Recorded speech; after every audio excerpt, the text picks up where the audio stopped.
दोस्तों ये मेरे पास एक ड्रोन है जो कि बिल्कुल ही ख़राब है। दोस्तों इसकी एक साइड वाली मोटर ख़राब है और गियर बॉक्स भी।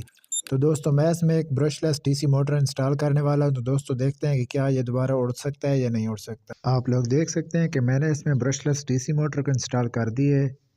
अब इसकी फोल्डिंग आर्म को खोल लेते हैं और उसके बाद टेस्टिंग करते हैं क्या हमारा ड्रोन फ्लाई करता है या नहीं। आप लोगों ने मेरी वीडियो अगर यहाँ तक देख ली है तो मेरे चैनल को लाजमी सब्सक्राइब कर दें ताकि नई आने वाली वीडियो आप लोगों को मिल सके। मैंने इसमें ये वाली न्यू मोटर लगाई है।